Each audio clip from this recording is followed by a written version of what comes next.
Hello and welcome back to Sonny Talks Spurs, and today is a transfer special because I'm going to be answering who are Tottenham going to be signing this January. But before we get into this one, if you are new to the channel, why don't you leave a like on the video, subscribe to Sonny Talks Spurs and hit that notification bell because we'll let you know when I'm going live on the channel. Now, let's get into this really epic deep dive of the January transfer window. So 2024 is here. Happy New Year, belated New Year to each and every one of you watching this video today. But we all know what happens in January. It's the winter transfer window up and running now.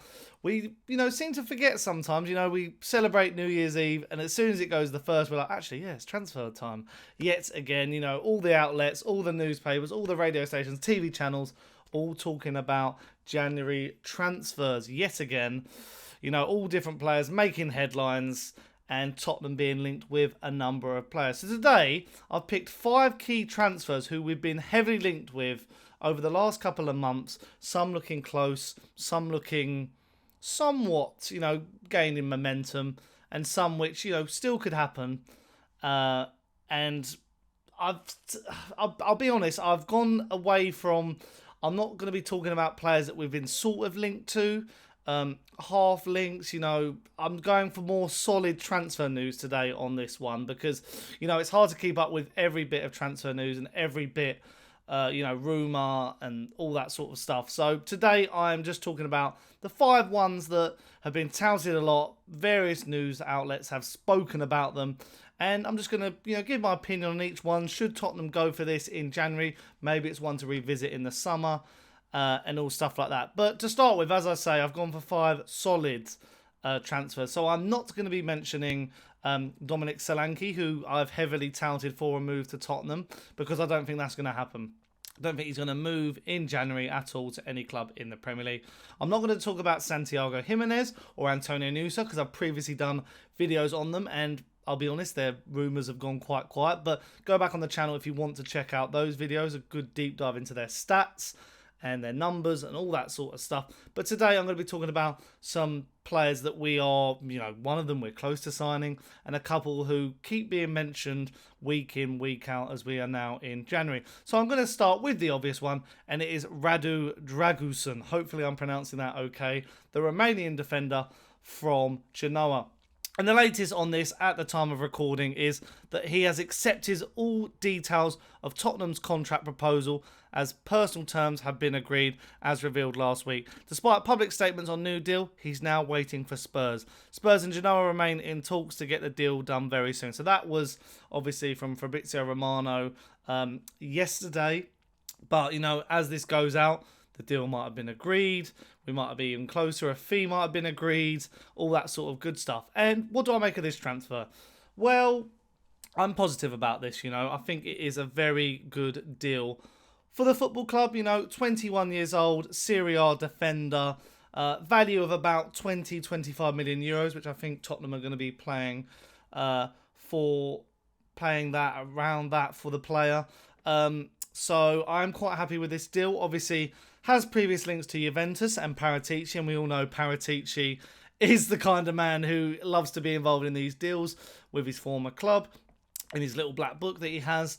So I'm really all for this deal. I've looked at it and I think he is a very good defender for the money, because there's another player on this list who I'm going to be mentioning a bit later on who I believe we could have and should have signed, but now this deal has come about for Radu, I'm going to call him, to save me bumbling and mumbling over his surname. I think this deal makes more sense because, Serie A has become a good stomping ground for us.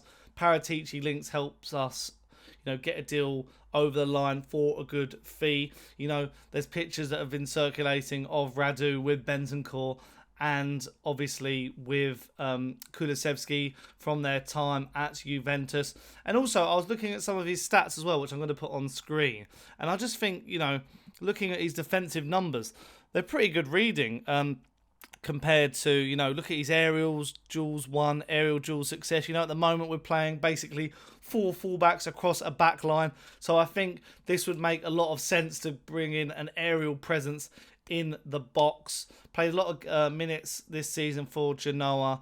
In his compilations, looks very, very impressive as well. And I think You know, a lot of people questioning, is he fast enough to play the high line for Ange Postecoglou? And I think, you know, at 21 years old, he would be a good acquisition as a backup and potentially, you know, with the suspensions we seem to be getting and the injuries, really improve our back line. So I'm all for this one. Hopefully it gets announced very soon if it hasn't already been announced by the time you're watching this. But yeah, very happy with this transfer link. So the other player I was mentioning in this department is obviously Clair Todibo. And this has gone very silent. We don't seem to be in for this player anymore because of the deal for Dragusin. See, I can pronounce it, not too bad. But yeah, Clair Todibo, obviously from Nice, another defender, centre-back, €35 million value on Transfermarkt at 24 years old. So 3 years older, but obviously more proven, you could say, in another one of Europe's top leagues, if you want to call the French league one of Europe's top leagues. I know that's very questionable, but I believe in the end, I was more for Todibo, but I think with the money that we can get Dragusin for as a backup, you know, obviously, hopefully Romero will be back in a few weeks and Mickey van der Ven. I think Dragusin makes more sense because I think Todibo would be a bit more expensive, so maybe that would put us off doing it. Obviously, in January as well, teams know that we need a centre-back. And maybe we can't negotiate a good deal for Todibo and would want maybe some of that other money that we would spend on him for another player in a different department. And obviously, I've heard rumours as well that Todibo is wanted by Manchester United, who's now gone in at Manchester United. Sir Jim Ratcliffe. Who does Sir Jim Ratcliffe also own? Nice. So you can see there's probably a deal to be had there because Man United were also linked with him in the summer. So I was for this deal, but now it looks dead in the water, don't see it happening, and now I've moved away from the interest in this one. Then we have another interesting transfer which we are being heavily linked for, and it is Guirassy at Stuttgart.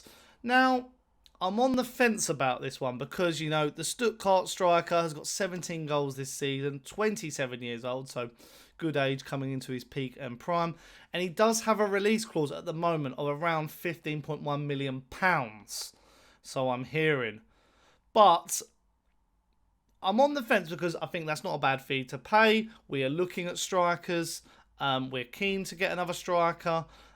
Maybe to help Richarlison. Obviously, Son going off to the Asian Cup. So we lack in that area of the field. Some of our wingers as well. Maybe not getting as many goal contributions as Son and Richarlison. You obviously got Kulusevski's getting a few goals here and there. But then you've got Brian Hill's not really doing too much. Brennan Johnson's okay with assists, but he's only netted once in the Premier League. So Guirassy is an option. But the only thing that worries me is, one, would he rather stay at the club and, you know, carry on the season that Stuttgart are having? I think it's a very good season so far. Two, is he in a purple patch? You know, we've seen so many players in purple patches. We look at Rashford last year, sort of gone off the ball this season, you know, so that's a bit worrying. But for £15 million, is it just a bit of a no-brainer just to lay that money down for a player who could maybe be a stopgap? Hard to tell. Would he want to be a backup? Would he start? I'm not really sure.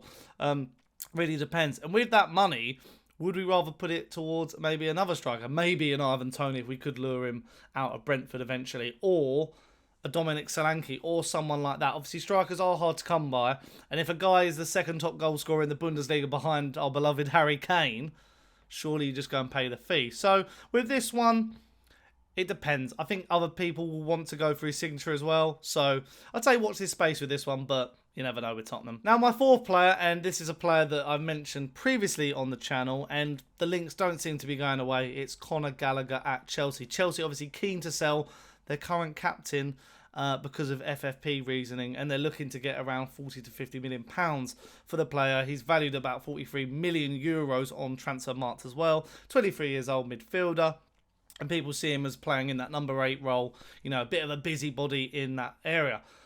But if you haven't seen my videos on Conor Gallagher already, I did one in the summer when we were linked. I did one a couple of weeks ago. So go back and see them if you want to see what I made of it first of all with the links. But now, after still reflecting on it and having conversations in the comment section with you guys, no, I still am not for this deal. I think it's too much money for a player that I think we could get a better player for less money in that position.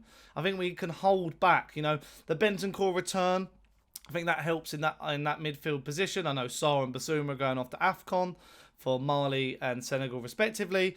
But do we need a Conor Gallagher? Should we really be helping Chelsea with their FFP? No, I don't think so. I think there's better players on offer that we could get in a position that I don't think we desperately need to sort this January. Maybe we could wait for the summer. So I'm still not for Gallagher. I don't think it makes sense. And I still don't want to deal with Chelsea. I don't think we will deal with Chelsea. We didn't deal with them under Abramovich. I don't see us still dealing with them under Bowley. So with this one, I still don't see it happening. And if it does happen, I guess I'm going to have to get on with it, aren't I? And hopefully he proves himself to us. And finally, the player I have rounded this up with, because we seem to be linked with him all the time, is Jota at Al-Ittihad. Obviously, done a video on him as well, so go check that video out as well. Lots of videos to go and check out after you've watched this one on Sonny Talks Spurs. But Jota makes sense. Al-Ittihad, not really having the best of times out there, not really enjoying it. A lot of the players who have gone to Saudi are sort of realising that maybe we need to leave. Firmino comes to mind, being linked with Sheffield United and Ipswich, interestingly. But valued on transfer marks at just €9 million, which is hard to believe. Winger, obviously, we're interested in wingers. 24 years old, and his numbers speak for itself from his time in Scotland. I thought I'd just chuck him in on the end because we're still being linked with him. And I still like this transfer. I still think it makes sense. I'd like us to go for Jota as an option. I think it'd be better than Brian Hill. I see Brian Hill maybe being moved on. But yeah, that's where I sort of see the Jota transfer happening. Maybe it depends on whatever else happens in the window, if we can get a cheap deal for him, potentially. But obviously, we've got Manor Solomon to come back from injury soon. So, it's hard to tell. But at the moment, Dragusin looks like the most odds-on signing out of these five. The others, a bit up in the air, but we're still being heavily linked with them. But watch this space. You know, January is a long month, so we'll see what Tottenham can get done. But let me know in the comments down below, what do you make of these signings? Why don't you list them in the comments down below and put likeliness, ratings out of 10 of the signings. I'd really like to know your thoughts, and we can have a good debate in the comment section. And also, let me know some other players you've seen Tottenham linked with, and I can do this sort of style video as well. Sort of transfer updates, transfer recaps, give my opinions on a number of different signings in the window. But this was the first one to start the January transfer window, so let me know all your thoughts in the comments down below. And as I said at the top of the video, if you are new to the channel or a regular, why don't you leave a like on it, subscribe to Sonny Talks Spurs, and hit that notification bell because it will let you know when I go live each and every time. And, you know, I want to say it again, Happy New Year. Thanks for subscribing. We're closing in on 2,000 subs. Love you to join me on this Tottenham Hotspur journey in my first season on YouTube. But yeah, that's all from me today, and I'll see you again pretty soon, and a ciao.